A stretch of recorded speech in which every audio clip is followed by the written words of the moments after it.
আসসালামু আলাইকুম। কিছু জানোয়ারের কথা যদি জবাব না দেই, তাহলে আমিও তাদের মতো জানোয়ার হয়ে যাব। আর জানোয়ারের কথার জবাব মানুষ দেবে, এটাই স্বাভাবিক, ঠিক না? তো ওই যে নাসিরউদ্দিন পাটোয়ারি আমাদের দেশের কুলাঙ্গার এক সন্তান, যার জন্মসূত্র কিন্তু ব্যবহার, আচার আচরণ এবং আখলাক সম্পূর্ণ মিথ্যা। আমি তার সম্পর্কে কয়েকটা কথা বলতে চাই।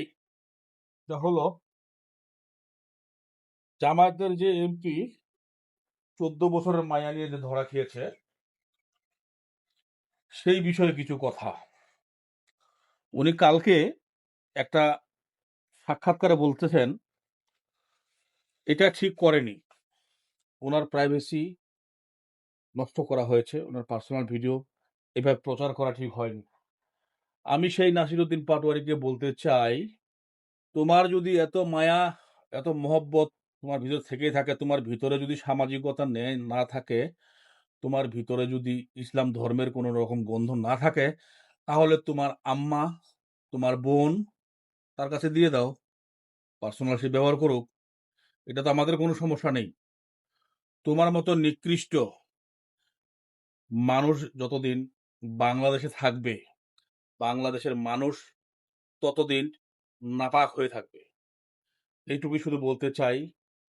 কারণ আপনি ইসলামের নামে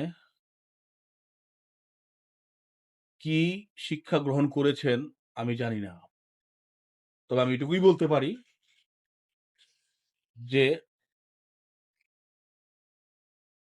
আমরা যখন ছোট ছিলাম তখন শুনতাম যে কোরআনের হাফেজ যদি সহি শুদ্ধভাবে শিখতে পারে, তাহলে সে কোরআনের হাফেজ। আর যদি কোনো রকম এদিক ওদিক চলে যায়, তাহলে হয়ে যায় শয়তানের হাফেজ। আপনি ঠিক সেরকমই একজন ব্যক্তি, কারণ শয়তান আপনার কাছে হার মানবে। আমি আজকে একটা কথা বলে যাই, আপনার এমন একটা সময় আসবে, আল্লাহ আপনাকে এমন একটা সময় দেবে, কুকুর আপনার মুখের উপর প্রস্রাব করে দেবে। কথাগুলো খুবই খারাপ, কিন্তু আপনি, আমাদের দেশ হলো ইসলাম দেশ, আমরা ইসলাম নিয়েই জন্মগ্রহণ করেছি, ইসলাম পন্থায় চলতেছি।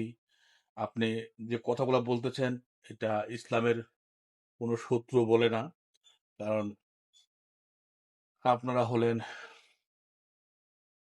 মুনাফিকের এক অংশ, আমরা জানি।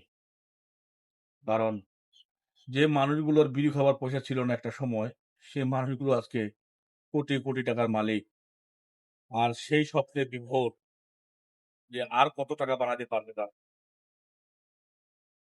ইনশাল্লাহ এই বাংলার মানুষ আপনাদেরকে কেউই ছাড়বে না। আপনাদের মতো নিকৃষ্ট মুনাফিক একদিন প্রতারিত হবেই, বিশ্বাস করি। আর নাসিরউদ্দিন পাটোয়ারি, আপনি অপেক্ষায় থাকেন, ইনশাল্লাহ আপনার মুখে কুত্তায় প্রস্রাব করবে।